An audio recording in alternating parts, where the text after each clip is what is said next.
wanted to let you know that today our presenters, my name is Melissa Jackson. I'm the Director of Marketing for General Counsel and Finance and Administration, and my friend and colleague, Kelly Schmiel, who is our Relationship Director, also with GCFA. We were hoping to have Stephen Adair from United Methodist Communications. He is unable to join us today. He's quite under the weather, so we'll miss him, but still be able to cover the content that he was going to cover. So let's take a quick look at what we'll be talking about today. There obviously are so many topics we can cover when we're talking about online presence, particularly for churches, but we're going to kind of hone in on the four major sections or areas where you can be represented online. The first will be find a church. Then we'll discuss all-in-one platforms. We'll also talk about social media, and then we'll close out with website builder platforms. So let's go ahead and jump in. So Find a Church is the denominational online church directory. I'm sure all of you are probably familiar with it. What you may not know is how the information makes it to Find a Church, how it's updated. And so I kind of wanted to give you an opportunity to see that. There will be some churches that really the most important thing and the only way that they're represented online is through the Find a Church website. And I think that's probably minimal what we can do and what would be so helpful. If you have travelers and they're coming to your town and they specifically are looking for United Methodist Church, this really is the first place for you to be found. So when it comes to Find a Church, there are four key steps that we need to go through and that your church needs to take in order to be found on Find a Church. The first, and I would argue the most important step, is to make sure that your church's information is current with your annual conference. Then from there, your annual conference actually shares those updates pretty regularly with our data services team. For those of you that don't know, GCFA is mandated by the Book of Discipline to be where all of the denominational data is stored. So as there are changes to your church, maybe your address, you want to go first to your annual conference, and then your annual conference reports that to our data services team. GCFA, our data services team, will then review and update that information in our denominational data system. And then what we do once that's done is we'll take reports and send them over, scheduled reports sent over to United Methodist Communication. And that is where the actual website, Find a Church, is run through UMCOM. And so they'll take our update and they'll plug it into their system, and then it will update the Find a Church website. The reason why it's really important to go first through your annual conference is because when your annual conference gives us those data updates also feed not just Find a Church, but Westpath Pensions and Benefits refreshes their system with the information, and also group ruling, which allows churches to create tax-exempt letter. So we provide that group ruling site also with up-to-date information. And then there's Data. If you guys ever use that or go to that, it shows updated information for the public. So those are the four key steps. You can go into Find a Church and make changes yourself, and that's fine. We just would ask and recommend that you go through your annual conference first, and just know that this is not a synced sort of one stop, like we put it in one system and then everything updates automatically. It's not an automated system. So our system gets updated, then the information goes out through our team to various other areas. So that's the process for Find a Church. Any questions, Jackie, before I move on to the next piece of our agenda? No. Okay, if you have a question, please feel free to type that in the chat. Okay, we have a question now. How can you get service times updated in Data? Is that a So again, you would go through your annual conference with all your updated information, and then you would send, and then you and your annual conference will send it to our data services team. That also is an email address that I think you can send that to, and I will we'll look for that while we continue so that you can have that. Jackie, if you don't mind, I believe it's data@gcfa.org. The email address is data at Yeah. So you can gcfa.org. also send it to that email address, I believe. Any other questions? The Find a Church website, email address, website, I will find that and give it to you shortly. Great. I will say that our data services team does a data drop-in. That's a schedule, something they schedule regularly for people that need to drop in and ask questions. I'm not sure when the next one will be, but that is available. And we can get that information out in the follow-up email as well.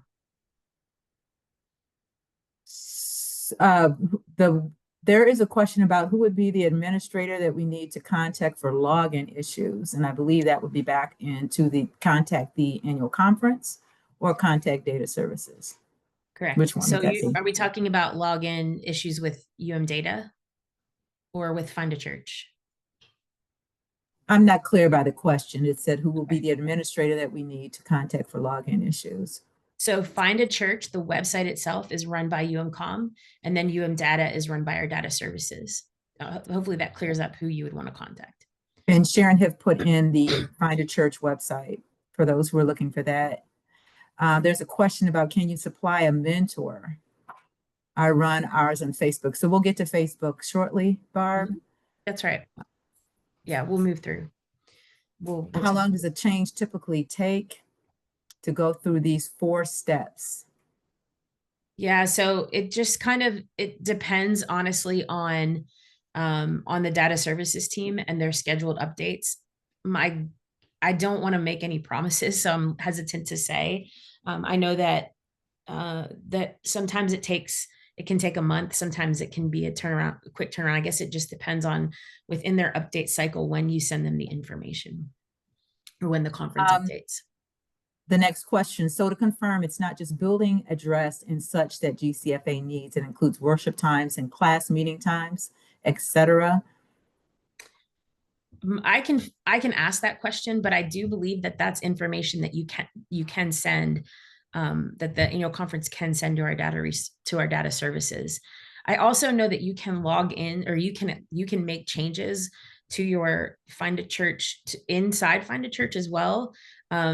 And so again, if you need that updated quickly, you can do it there. We would just recommend that you also update your annual conference too, so that it gets updated in all the areas, not just that one website.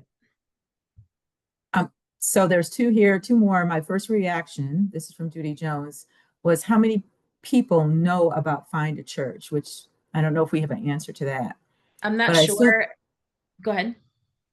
She assumes it's a local church's responsibility to publicize the site. And Melissa?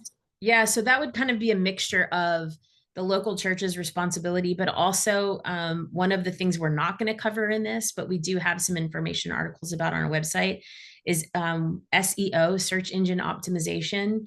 And so I guess, and I'm not with UMCOM, so I can't know for sure, but my assumption would be that they have a robust search engine optimization protocol on that website, so that if anybody's Googling finding a church in my area, that would show up in the index for Google. So it's kind of a both and.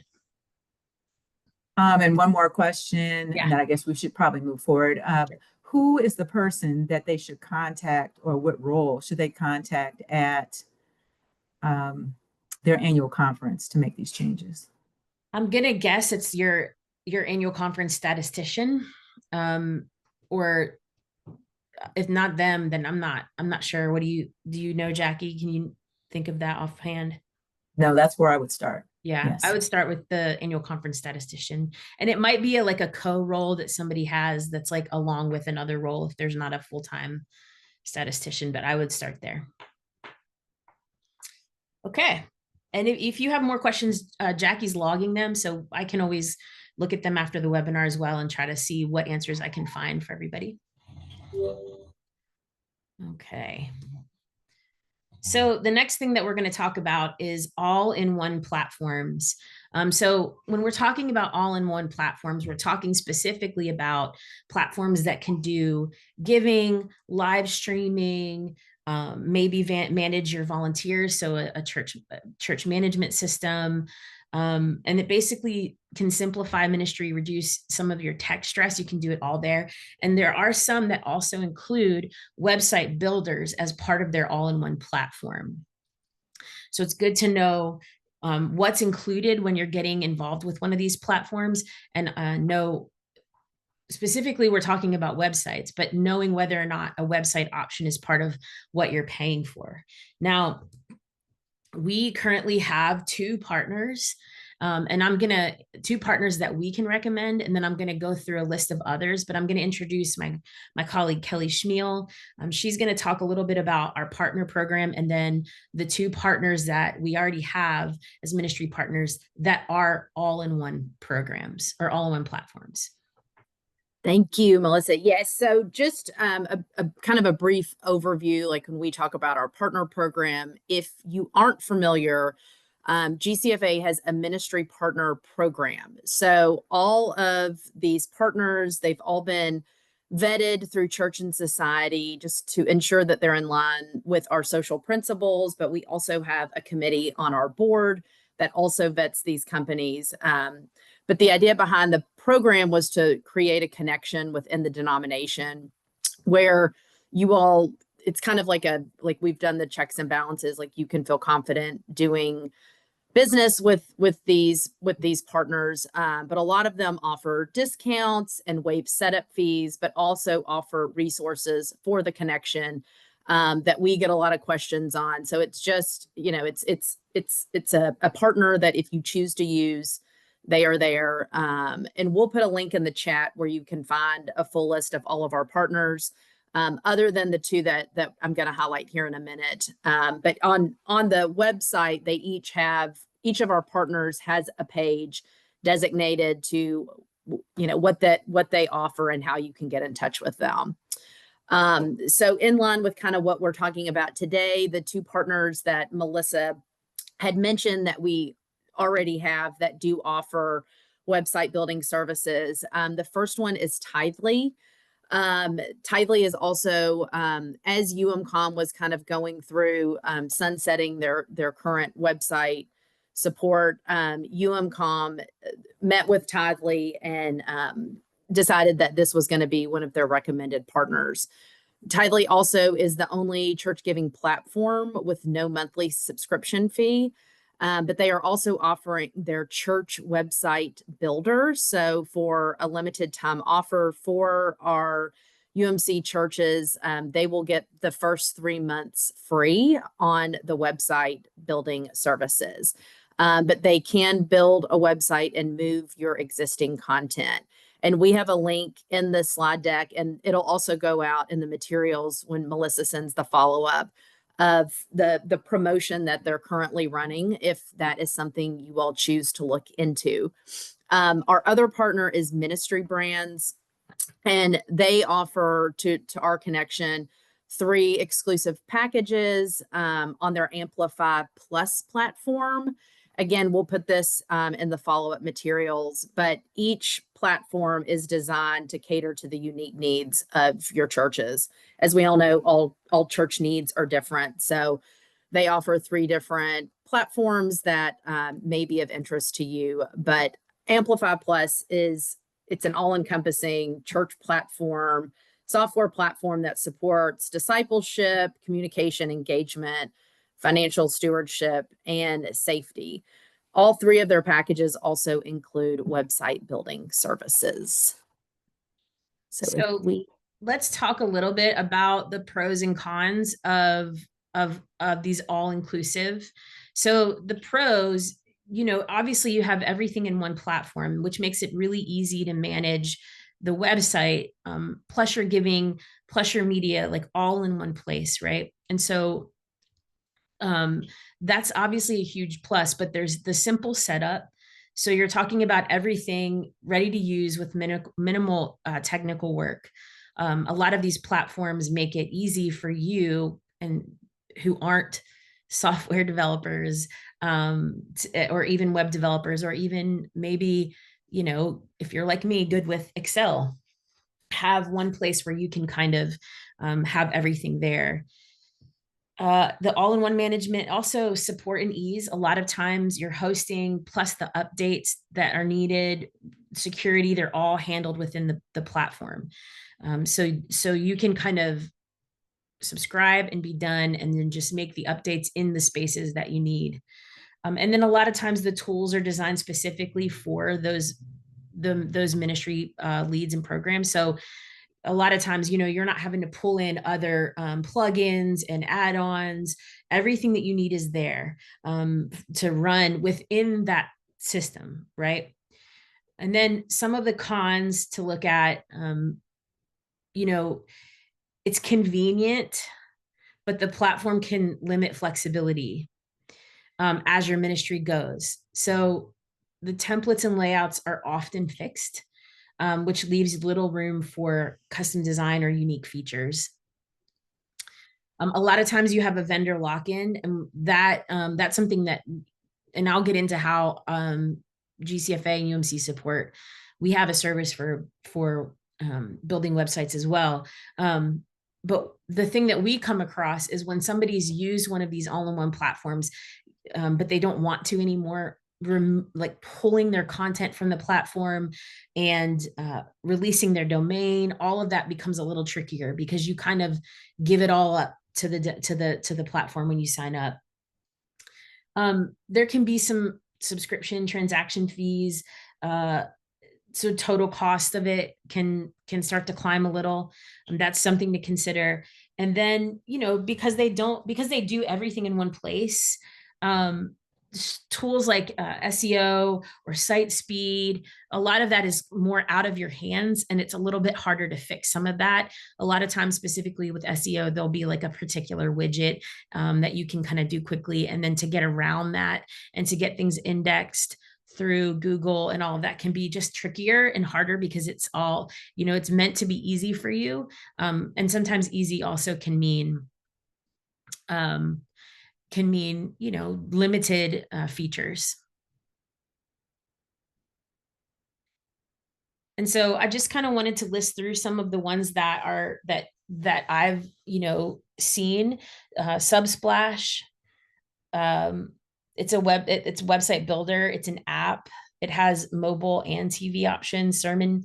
It has a place to host sermon media, live streaming.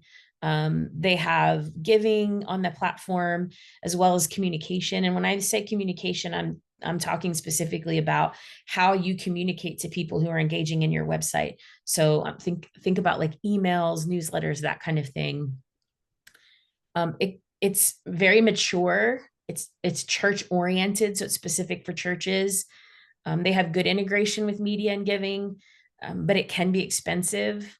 And the design flexibility is a little limited relative to sort of the custom sites that they've already built. And there is some potential lock-in problem with that. Tithely, as you've heard from Kelly, again, primarily giving and a donation tool, but they do have a church management, a CHMS, church management system, mobile app options. With Tithely, you're getting a really strong giving tool with integrated donor tools. And then obviously, if you've had your website through umchurches.org, which is sunsetting, which is what UMCOM, the service they had for local churches, they have partnered with Tithely, so there's that benefit as well. A couple others, you have Nucleus.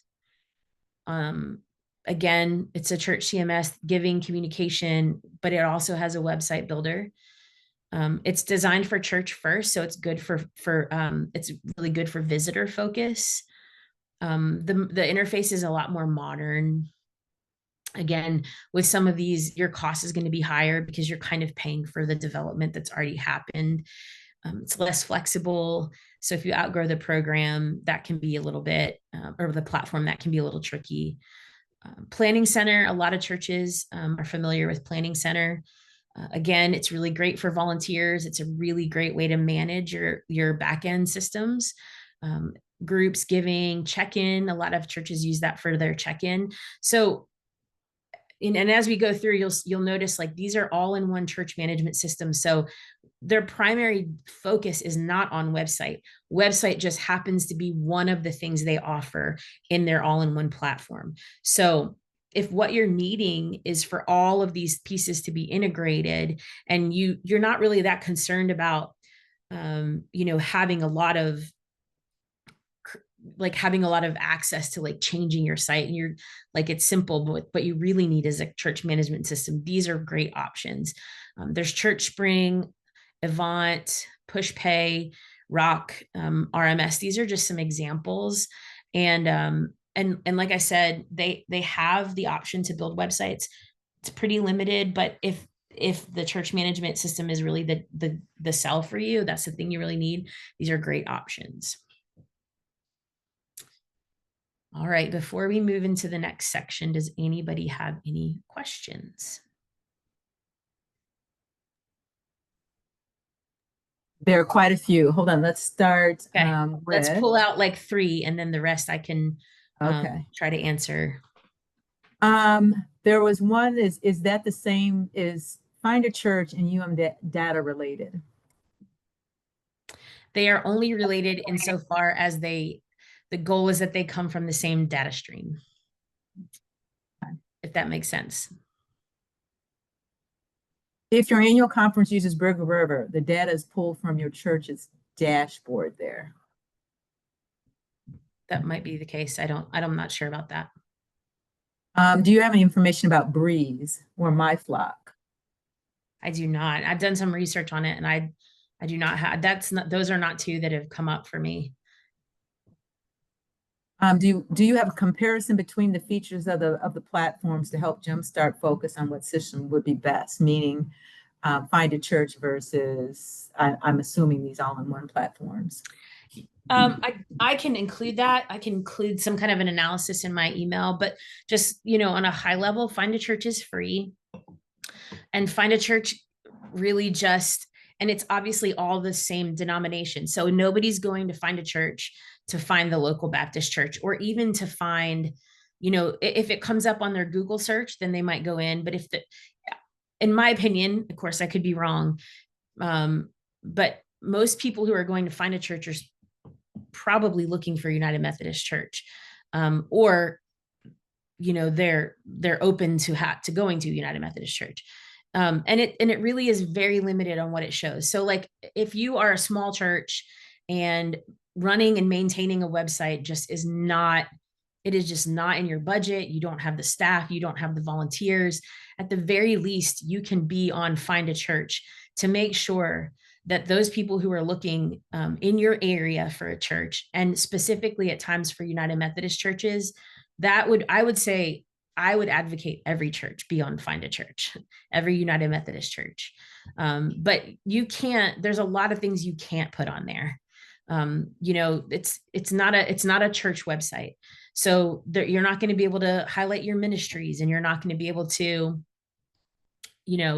introduce your pastor. There's just a lot of things that it can't do, but minimally it can, for lack of better terminology, put you on the map, if that makes sense.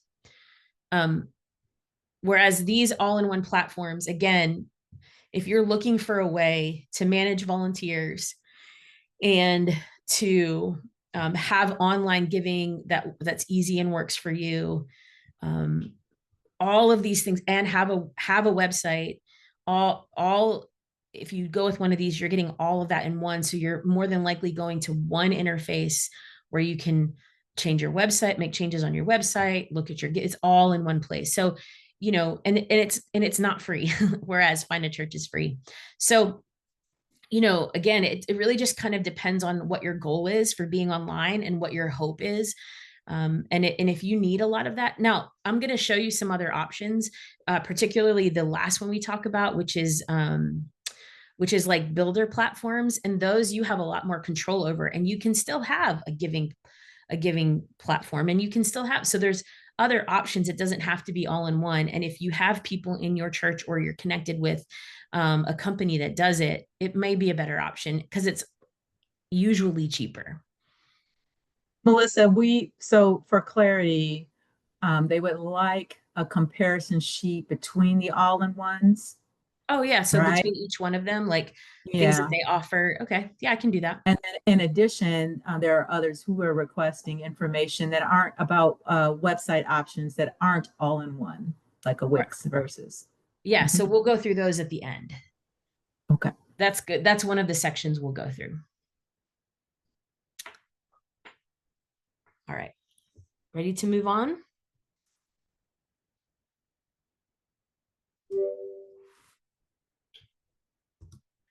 All right, so let's talk a little bit about social media only. And so when I talk about social media only, I'm talking specifically about, your church doesn't have a church website, but you're highly engaged on social media. A lot of people are finding churches through the social platforms. There's a lower barrier to entry, so you don't have to build or maintain a separate website. You don't have a separate, but you also then don't have a separate online presence. The other good thing about this is the real-time engagement. And then there is some discoverability through the algorithms. You guys, we talk about algorithms all the time. My algorithm is telling me this or whatever, right? And so there are built-in algorithms that are going to start feeding people information that they want. And if they're looking for information around, the content that you're putting out, then it can be super helpful. And as we're going through this, I want you to think just if you are a church that wants a website and you're doing social media, I love it. I'm here for it. I think it's great. But I do know that can, when we have pockets where there's smaller churches, finding people to run a website and social media, having the budget to pay staff, that's not always available. So when you're thinking of these, think of them individually, and then also think of them as, what are some things you can pull from each of these that might work for you? Like maybe you do find a church and social media, but you can't pay for a website platform. So just be thinking about that kind of thing as well as we go through these. I'm presenting them as if this was your only place that you were online, but you can absolutely use multiple options if it makes sense for your church. So let's talk a little pros and cons. You have the accessible and relational. So, you're connecting directly to the people in your community through social media. There are very few online opportunities that put you right in the same space. A website doesn't do that. A website almost can't do that, where nobody's talking back and forth on the website itself typically, unless you have that built in. And most times people aren't going to go to that when they can just go to Facebook. So it's putting you right in the line of path, or in the path of people that you want to most engage with. Low cost, it's free. Social media is free. You can certainly pay to boost your posts, and you can certainly pay to do like Facebook or Meta ads. So like if your Easter program is coming up, you can go back on Meta Business Suite and you can actually spend a few dollars to get that in front of certain people. There are ways to do that. And so but it is low cost, but high reach. So, you don't have to pay all year long a subscription, a monthly fee, right? You can kind of pick and choose. If you decide to spend money on social, you can pick and choose when and how much and who you want to reach. It will be more labor intensive. So while you are saving money, you do tend to need somebody who knows what they're doing to be able to engage in that, especially if you're doing paid. It's dynamic, it's flexible. You have all kinds of ways you can engage on social media. You have posts, you have videos, there's stories. Facebook in particular, you can have your Facebook church page. You can also have a group that people sign into, and that actually can help sometimes. In fact, if you go to our website, we published an article about Facebook page versus group and what would be right for your church. Do you want one? Do you want both? So there's but the group is like another sort of deeper level where you can directly talk to people who want to hear about information in your church, and you can create different groups. So you can have your like church name / moms group or whatever. So there's a lot more ways to engage. And because it's engagement driven, you're getting real-time interactions, which does help you, in my opinion, it does help you know what kinds of things that people in your community are needing, what kinds of things they're interested in, and what kinds of things are tracking, and the things they're clicking on. A website really is one-way communication. A website is you communicating out. And that's great. Most churches, I would say, need it. But if you are, somebody who's more engaged in the community and you really don't have the budget, investing in social media as your primary source online is not a bad idea. Again, the thing that's going to take the thing that's going to require the most is the time, because if you're not engaging with people on social media in real time, you're going to lose the connection with the audience. Melissa, can I pause you right now for a moment please, and ask you a couple of questions so we don't get too deep? Sure, absolutely. What are the pros and cons of boosting content? That's one question. And another one is, where is the group created? So the pros of boosting is it's like you're using the algorithm to your benefit. So Facebook is pay to play. So if you're not engaging a lot, or if let's say you're not getting to the people you want to get to, it's like a way of paying a little money for the algorithm to essentially work in your favor. And they're going to start pushing it to more people. So like right now, the way that this works, and Facebook is changing their algorithm all the time. So, what I tell you today might not be the same in a week. It just changes so frequently. But right now, the way it works, you've seen it where like if you're, somebody in your community says they posted something and you didn't see it and you're like, why didn't I see it? It's like the more you look at certain kinds of content, the more you're going to see that kind of content. And the algorithm is set up that way so that people are seeing what they want to see. Boosting, let's say they're not engaging in your content regularly, to pay to boost puts it in front of them in a way that the typical algorithm that's trying to track what they're interested in is not going to put it in front of them. So a post is great. A boost just takes that post and puts it in front of more people. And what was the other part of that question? There was a second question and it said, where's the group created?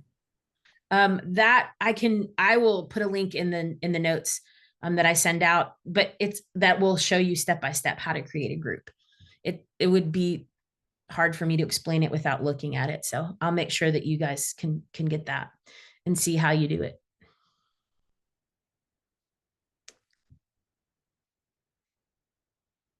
So some of the cons we've already touched on. You're dependent on the algorithms, policies, and design changes. If you're using social media, you'll notice sometimes you'll go in and it'll be like, why has this changed? Or where is this thing that I used to look at and I can't find it? I on mine, there were several groups that I was a part of that I would kind of go, and then, they make a big update and I'm like, where are these groups? I can't find them. Right. Also, the social pages aren't easily searchable on Google.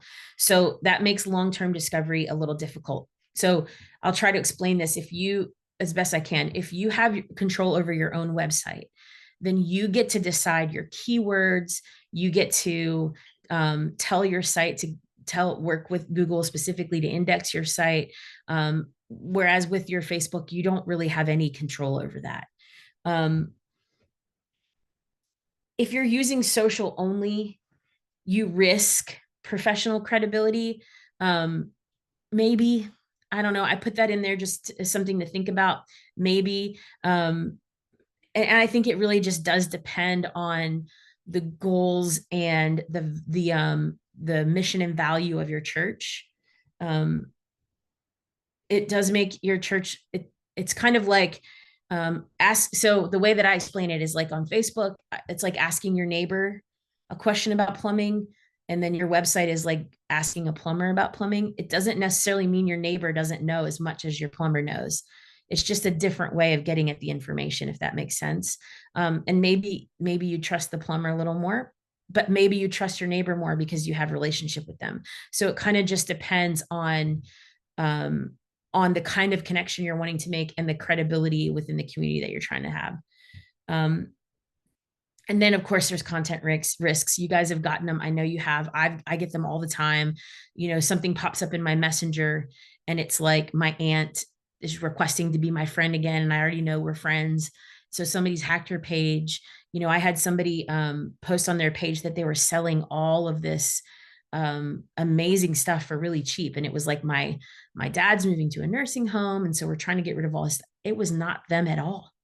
And I actually called them and said, hey, what's going on with this stuff? And they were like, it's not me, don't buy it. So, you do have risks with social media. You do have content risks there that you just would want to keep in mind. Any more questions about social? I'll try to answer before we move on. Okay.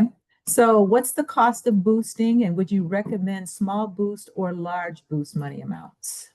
So the way that the pay to play for Facebook and there's boosts, but then there's also, you can do Facebook ads. And it just, you're paying for access is really all that is. So it just depends on your budget. It's not like a set fee. Like you decide, I want to reach this many people, so I'm going to spend this much money.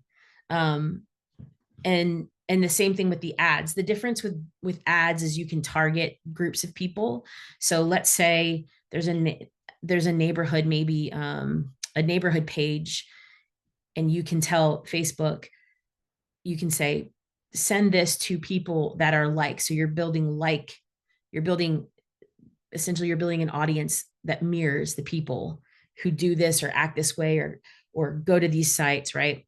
And so that can be good. But again, the whole point of the algorithm is to get people things they want. I don't know if you've noticed, but over the last several years, you start to see less and less ads. People complained, why am I seeing these in my feed? And so it can be worth it. Like if you're having like a big event, it can be worth it. But you really set your budget based on access.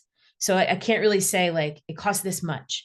You get to decide how much, and then what you get as the ROI is the limited amount of access you're buying, you're purchasing. So we have a few questions that allude to the same thing. So they're asking, what other social media apps do you recommend?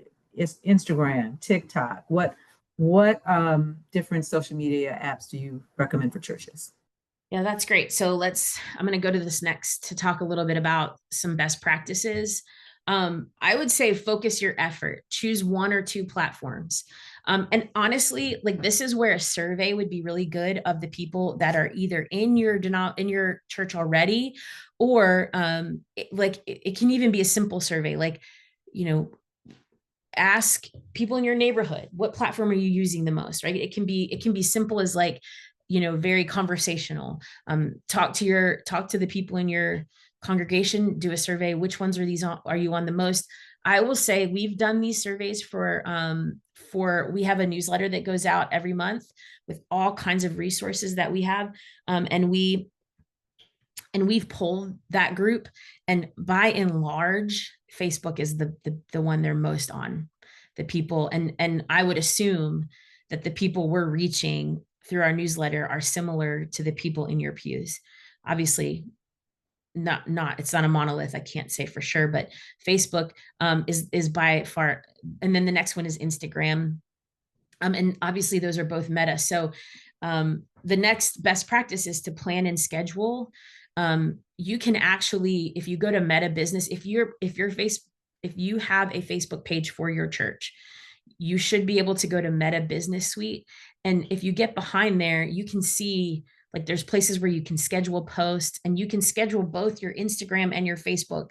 So if you can, like, one thing that we'll do sometimes, if our newsletter is going out and I have a bunch of content that I want to share, I will go back there to that scheduler and I will schedule it out for the whole week. And that just helps save time so that I'm not having to be, in the platform all the time. That that's really helpful. You also risk, if you're not in the platform regularly and you're just scheduling posts, you're also risking being opportunity for engagement with people as they're, commenting on your post, sharing your post, liking your post, all of that. So planning and scheduling is really good. I would say don't do that. Do that, but don't let that limit your engagement with the people on your site. Because in my experience, these social platforms, if all you're doing is posting stuff out to give people information and you're not actually engaging, that algorithm is not your friend. The more you engage with people on your pages, the better. Tagging people, like if you're at your church potluck and, Aunt Martha made her famous coleslaw, and she's on Facebook, when you post that picture, you're going to tag her. And that kind of stuff matters when you're talking about the effectiveness of the algorithm and using social media to your benefit. So planning and scheduling is good. Don't just plan and schedule. Mix your content, have pictures, have videos, have graphics. Sometimes use stories, sometimes post, use polls. Polls are really good. Hey, what was your favorite part about the Christmas program? And have people engage. That just builds that engagement, which actually feeds the algorithm. So that kind of back and forth is really helpful. And again, engage, don't just post. If you're posting and not engaging, it's like having somebody talking at you all the time. And the algorithm is set up to not promote that to people. Protect your privacy. And then, be authentic. Let me go back. When I say protect your privacy, I'm talking specifically getting permission before you're sharing photos and stories. Obviously that's a big one around minors, but also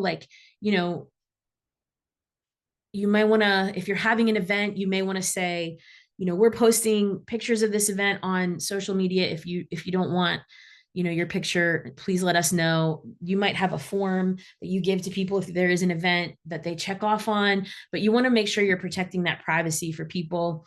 And then also make sure you're authentic and mission focused. You want the voice of your church to shine through, not just the voice of the person who tends to be the one who's posting most frequently. And I will say this, the voice of your church, and even that's even more important than the voice of your pastor, although the voice of your pastor is important.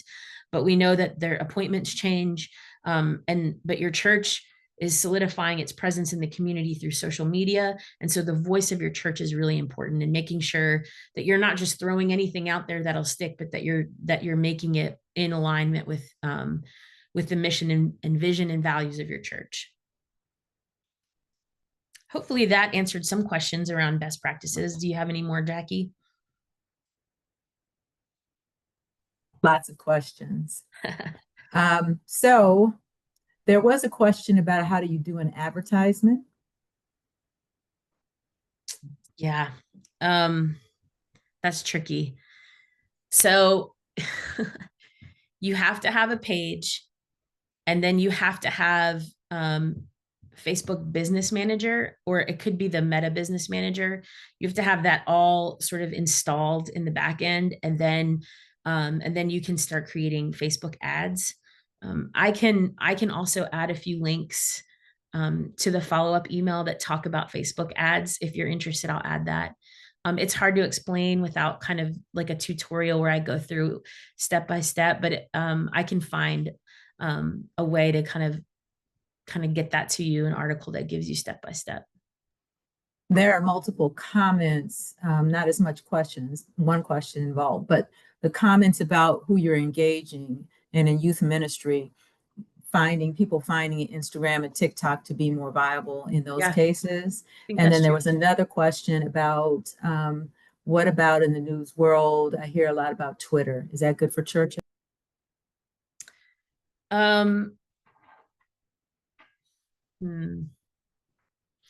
I think it can all be good, but I think the way that you talk on these platforms is different from platform to platform.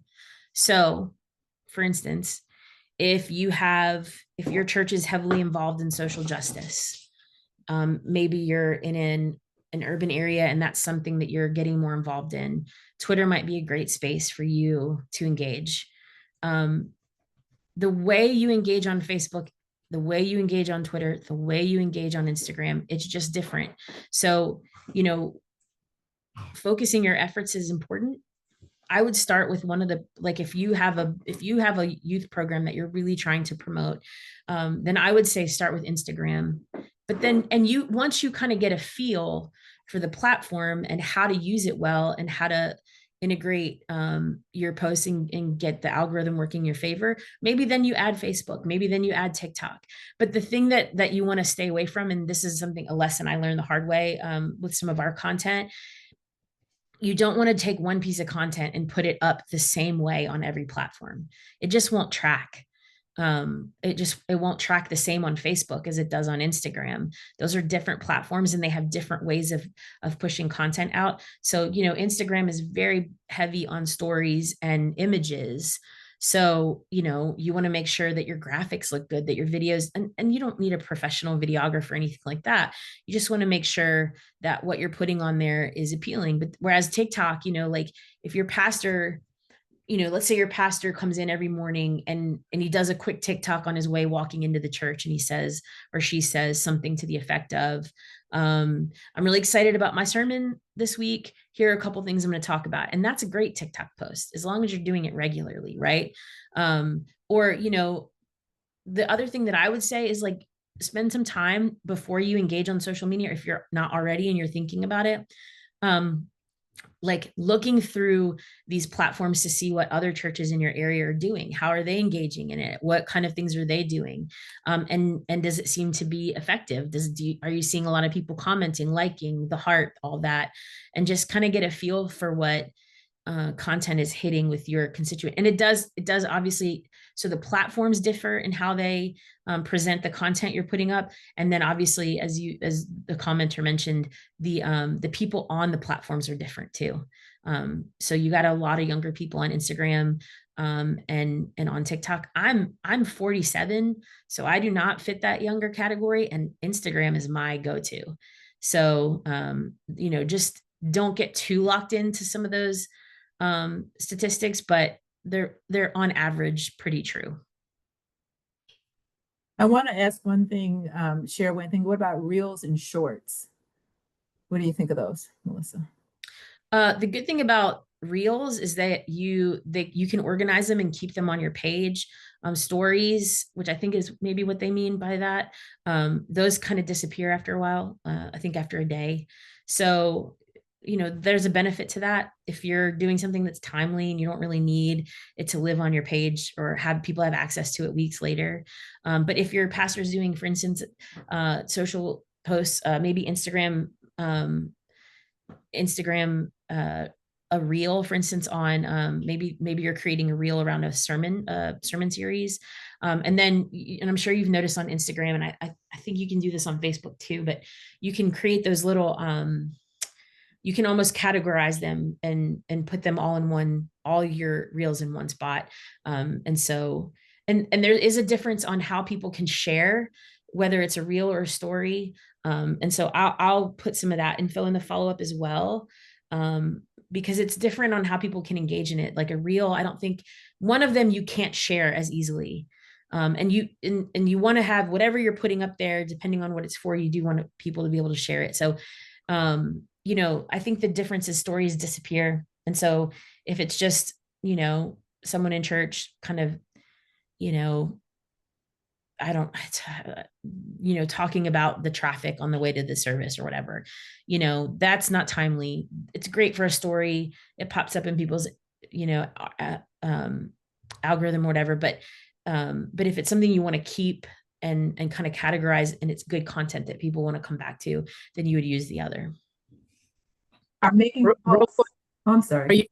I would the one about events, or making post events, good or bad idea, from Jolene. She said she asked about the event post because her church previously agreed not to do this, like making something an event when you post it.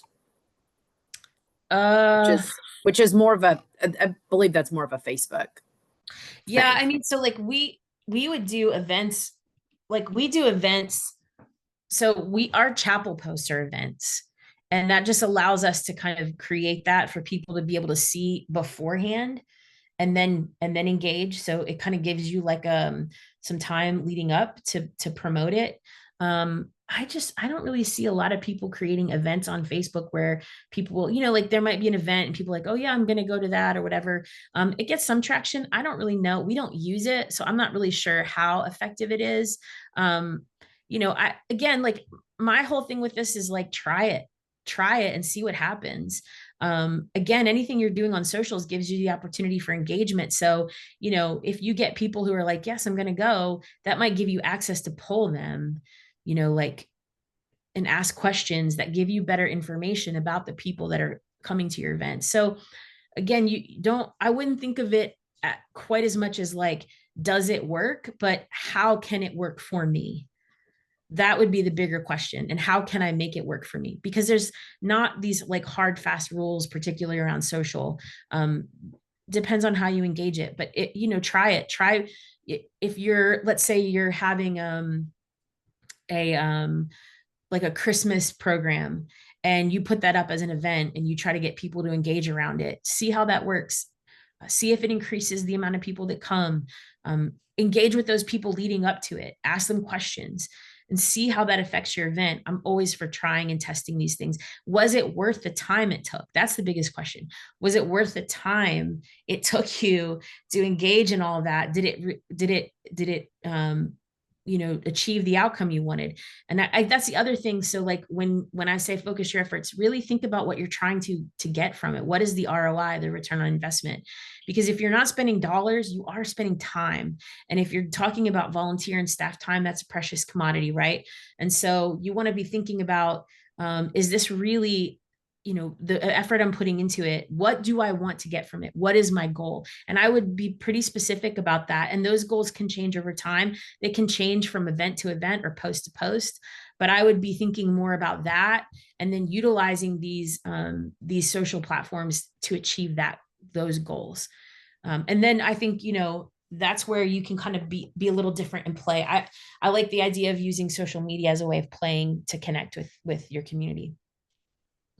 So Melissa, there are several questions still out here, but there's two that one is asking about how to improve engagement, and another one is asking for maybe a comparison of social media platforms and the best way to engage. So I'm just going to say, because I know you're coming short on time here to finish this up. So everyone, I'm going to ask you to put your questions in the chat. I will record them so we can allow Melissa time to finish her presentation. And then we can do those matrices so you can do comparison and get that back to you afterwards. That's great. Okay, let's talk about the DIY approach, which is the website builders. Website builders like Wix and Squarespace, WordPress, they let churches have more control over the design of their site. You can control your looks, the features, the content. They have flexibility, ownership. They do require more setup and upkeep and a lot more technical know-how, right? The all-in-one platforms, it's kind of like, I'm trying to think. So it's like if you go to a restaurant where the menu's set and you show up and you get to eat this amazing food, but the menu's set versus you go to like the Cheesecake Factory where there's a 20-page menu, right? And then you get to decide. That's sort of the difference here between the website builder and the all-in-one platform. So let's talk about pros and cons again. There's a lot of design flexibility in some of these builders. Some of them are fully do-it-yourself and require some development know-how. Some of them are a lot simpler. They're plug and play. So they kind of have the major features already there, and you get to kind of go in and say, oh, I want text here, I want this here. You don't have to know code, but you might need to have a little bit more. It's much more hands-on than say the all-in-one where they're like, this is the thing, good, this is how you do it. Not a lot of freedom. So you do get greater control. potentially improve visibility if you have more control over your search engine optimization. A lot of times, if you can get in on the back end and you can kind of manipulate that some and have a little more say over it, you can kind of change it as you go if that's necessary. And that does help a lot of times with your church, sort of being up on that find list. So like when I Google church in, Bethesda, Maryland, what I'm talking about with SEO is where your church shows up on that list. Is it on the top of the page? Is it on page 2? That's SEO. And then a lot of times you have room to grow with these platforms. They scale pretty easily. You can add and subtract different features as you go. The features aren't always baked in, but most of them, they're all available. A lot of features are available for you to kind of add and subtract as you go, depending on the needs of your church. And some of the cons, we want to make sure that that you have somebody on staff if they don't understand, or volunteer, and if they that are trained and knows how to do it, knows how to use it, because they do require more maintenance at times, and they do require some tech know-how, and somebody who's able to troubleshoot and kind of speak a little bit of the language. There can be some hidden costs. So for instance, let's say that you do one of these website builders like a Wix or Squarespace, and you're like, you pay for it, get your platform, and then you're like, okay, now I want to do live streaming. So you go in there and you try to set up live streaming, and you realize you got to pay extra for access to live streaming. That's the kind of thing that can happen with some of these builder platforms. And then there's always the data fragmentation, right? So maybe you have an email list in MailChimp, and you have your givings through Tithely, and then you have your website through Wix. That there's benefits to that, but there's also, your data is kind of fragmented. You can make them work together. It's just not as easy to make them work together as if you were, for instance, in one of those all-in-one platforms. Let me just get through this real quick. Some of these website builders are Wix, Squarespace, Weebly, Webflow, the Church Company, Ministry Design, WordPress. And these all offer different things. Wix, you can do a free website on Wix. You won't get a URL. Your URL will be like www.wix.com/church name. They do have premium plans, and it usually is relatively cheap. It's like $17 a month, sometimes cheaper, depending on the plan you pick. It's really flexible, drag and drop, a lot of templates that you can use to start from. You can start from scratch if you want to. The editors, it can be a little chaotic at times, but it's not hard to understand. You do have a limit of like 100 pages. I've never run into a church that has more than 100 pages on their site. But then there are features requiring add-ins and plugins and apps. It's very similar with Squarespace and Weebly. Again, Weebly lower cost option, really basic. A lot of times you don't have as much sophisticated feature sets or design. There's fewer templates in Weebly. I would say Squarespace and Wix are comparable. And then some of these others, I did some research and found, I don't have a ton of experience, but like Webflow, they have more advanced pricing. It does require a paid plan for the custom domain. The Church Co., the good thing about Church Co. is that it is church oriented. So it does have some church tools. So it kind of can be a little bit of like a hybrid between the one and the other, the all-in-one and the build. And then these other WordPress is really hard for me. I put it up here because a lot of churches use it. It is not my favorite. You need a lot of technical know-how to make your site look really great in WordPress. But if you have that technical know-how, WordPress can be amazing because you have access to they have a big ecosystem of plugins and a ton of customizability. So if you do have that technical know-how, or you have someone on staff or a volunteer who does, it might be worth it.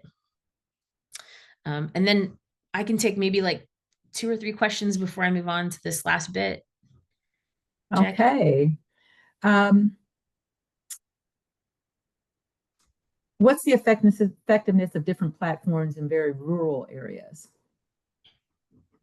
It's an interesting question. I think it would depend more on internet access than the platform itself. Most of these platforms are set up to make the website function efficiently and quickly. It will depend largely on internet access. So, you know, yeah, I think it's going to depend on your internet access. How frequently should we be posting on socials? I've heard as little as 3 times a week and as much as 2 times a day. That's a great question. I think it depends on what you're posting. If you're engaging and you're posting like, if you're posting for your church similarly to how you would post for yourself, where you're getting on there, you're sharing, hey, here's a picture, I just walked into the sanctuary, and it's cold, the weather's changing, but we have the heat up and we're ready for you to come on Sunday. Whatever it is, if you're posting content regularly, but it's engaging content, then I think, a couple times a day is fine. If you're just posting stuff that is more informational, come to this service. There's a youth event on Tuesday night. I would say less frequently, because you're not going to be able to maintain that, and you won't get as much engagement anyway on that. That would be my suggestion. It depends on how you're posting.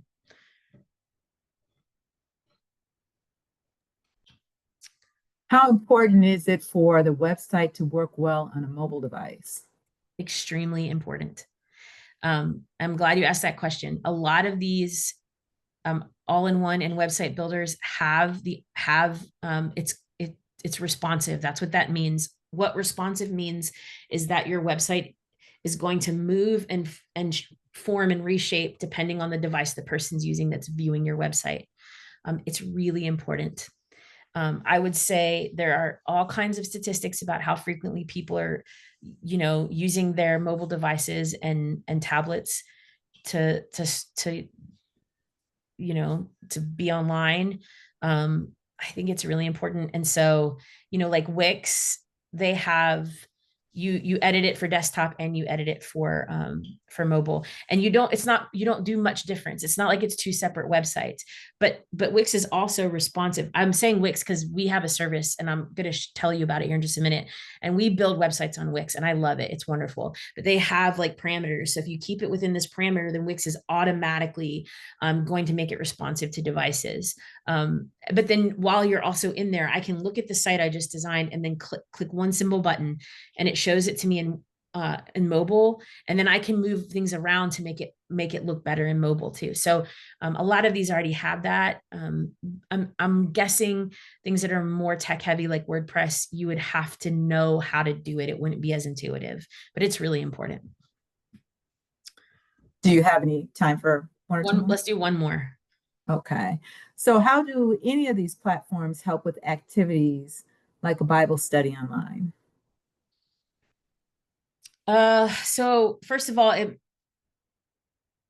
when you say help, I'm curious what you mean by that. So I would think of it in 2 ways. It can help promote your Bible study, right?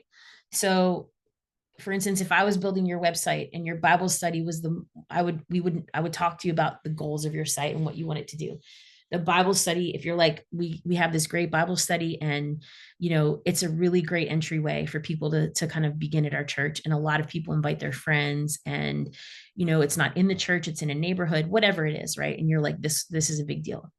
Then what I would be really intentional about how I set up the SEO for that page, so that when we're making sure when people are looking for certain things, is showing up when they search. So promotion, but you can also use your website as a way. So inward and outward. So outward facing would be promoting that website, and you can be promoting that page, and you can be really intentional about how you do that through things like SEO, and the design of that particular page and the information you put on it. Internal would be, hey, you guys are here at the Bible study, and if you go to the website for the Bible study, you'll find all the materials that we're going to go over today, and you'll be able to download them. Similar to this webinar, there's going to be a place online where you can go, and every resource I'm providing to you through this webinar, the questions I'm going to answer and materials I'm going to provide to help answer some of the questions are all going to live in one spot. That's inward, right? People who know that they're coming to your site for that material are engaging in that event that's helpful to them. So I think of it in terms of, outward, it's going to help promote. Inward, it's going to help organize and get people all on the same page with the event itself. Okay, I'm going to move on to the next thing. And it's one quick thing I want to say before you move on. Can a Bible study be presented as a private group on Facebook? Yes, it can. You would create the group and you'd make it private, and you'd make people have to ask permission before joining. I'm a part of several private groups on Facebook, and you can actually set up rules that they have to click, say, I agree to these rules in order to be part of it. So it can be pretty great. Okay, the last thing is a plug for the service that UMC Support, which is the service arm of GCFA.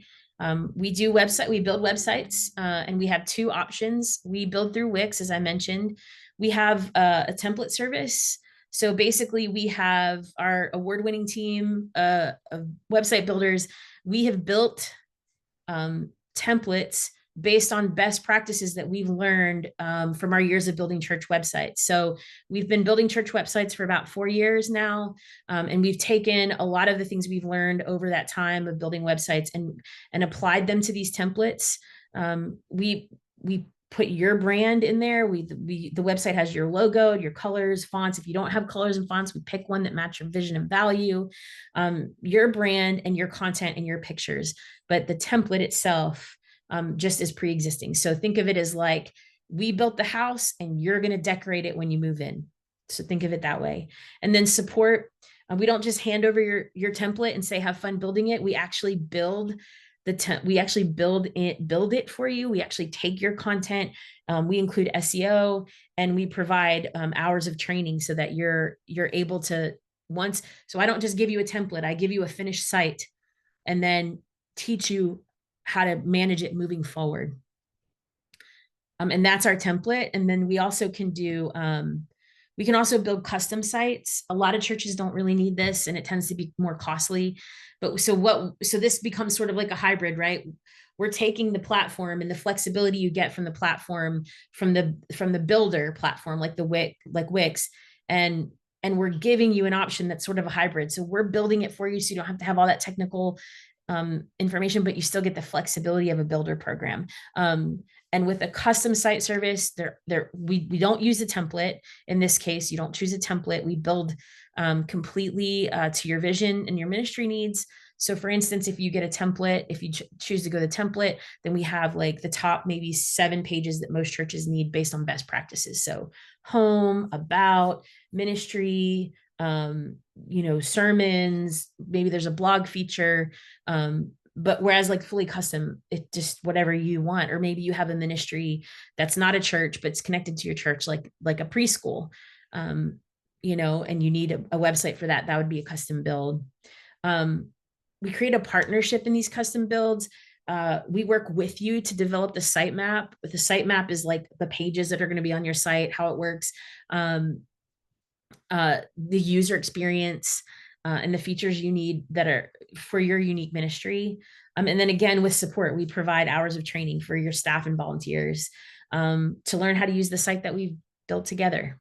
So we only build on the Wix program or on the Wix platform. And we do that on purpose because it's the easiest platform that we have experienced for people. Once we get your site up and running and then we hand it over to you, we found it to be the easiest for the average, church leader to be able to use without having a ton of technical issues. And we sort of address a lot of those technical issues on the front end when we build these sites and build out the templates.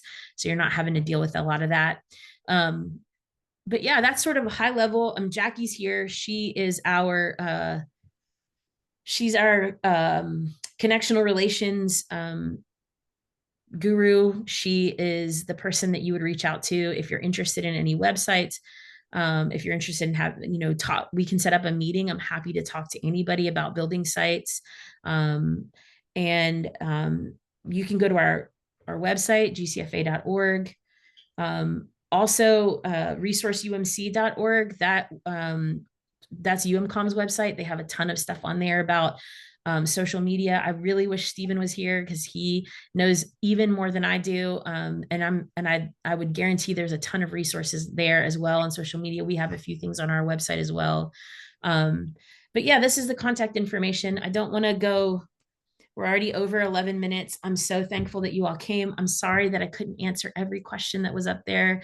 But this, was meant to be sort of a quick overview, somewhat high level best practices, pros and cons of all these options. And I hope that you got some clarity around it. You can really reach out to us if you have any more issues or questions. I mean, we're here to help as much as we possibly can. But I can have maybe one more question before we leave. Well, related to our service, they wanted to know about cost and also wanted to see examples. I did share in the chat that we can share examples in the follow-up. The cost, Melissa, if you want to speak to that a little bit. Sure.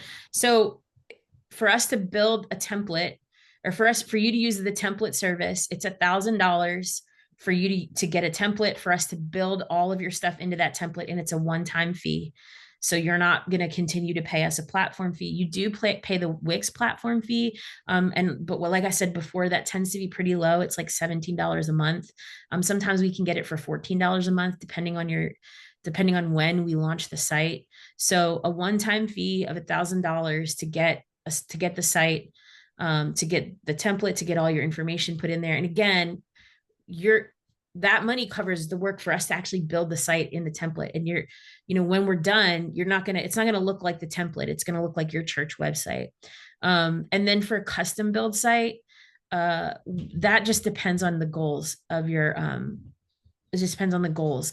A lot of times, and it depends on the amount of pages and the hours it's going to take for us to build it. And we've done sites for 3,000, we've done sites for 9,000, and it just depends on the needs. So we build those quotes out from after we talk and get an idea of what you need and the kind of site you're going to have and how long it's going to take us to do it. So we will be sending, I see someone asked again about the templates. We'll be sending those in the follow-up. Yeah, we'll link the templates so you can see them and see what they look like. And you kind of look through them. And if you're interested, you would want to email connectionalrelations.org, or on our website, if you scroll all the way down to the footer, there's like a little form you can fill out there. And it goes to Jackie as well. And she's able to sort of set you up with a meeting. Set up with meetings. Yep. Yeah. And Melissa, so for those who are staying on, there is a question about, can you expand on the notion of engaging and not just posting? What is that? Can you define that more for them? Yeah. So I think of it as like, posting is like a sermon and engaging is like a conversation over coffee. So you can post all day long. You can have 5 posts a day. And that's just giving people information, telling people what you think. Engaging is being intentional about how you're putting that information out there. And then when people are clicking in and they're leaving comments, you're liking their comments, you're responding to their comments. When you do put a post up, maybe if like, here's an example. If I were going to promote this webinar on social media, once it's done and I have the content, I might post and say, a post might say, this webinar is available if you have, download it. An engaging post might say, what are the top 4 things that frustrate you about your website? Right. And then people might comment on that and say, oh, I hate this, this, and this. And I'm going to reply. And then I might say, you might find this webinar helpful. Here's a link in the replies on the bottom. It's not the post itself. The post itself is an engaging post to get people to respond to me and to talk to me, essentially. And the algorithm loves that. way more than if I just essentially say, please download my webinar. So that's the difference. All right. Thank you all so much. I appreciate it. It'll be a couple of weeks for me to get all the information together and to look through your questions, but I hope this was helpful. I'm so thankful that you came and spent an hour and 15 minutes with us. Thank you so much.